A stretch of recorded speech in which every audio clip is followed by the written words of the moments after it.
就喺呢個肥丁唱到街知巷聞嘅時候，仲有一個肥丁喺呢啲鄉下地方靜英英咁生活。呢個肥丁肚腩腍過箍筍，個心硬淨過沙煲，前半世人獨來獨往，佢嘅拍檔係拳莊同刀槍，軍人出身，功夫了得。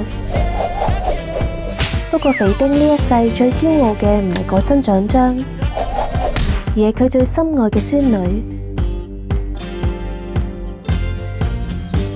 一次郊遊，肥丁同孫女唔小心走失咗，佢走勻晒好多地方，差啲冇埋條老命，結果都係揾唔返。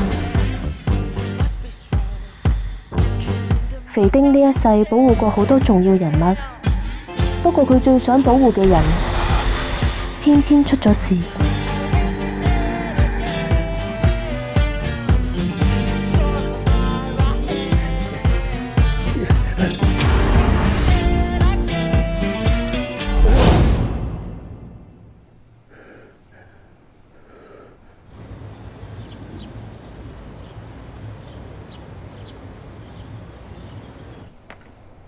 肥丁始終冇辦法原諒自己，佢個女傷心欲絕，從此離佢而去。退休之後，肥丁就離開北京嗰個傷心地，搬返去鄉下衰鎮，自己一個人生活。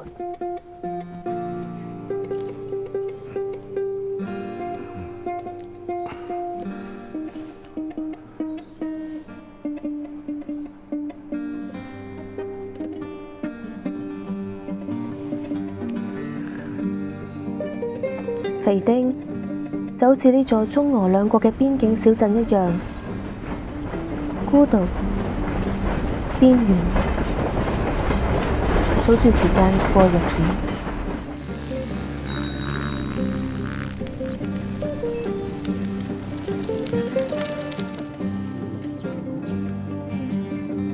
七啊七，七啊七，八啊八。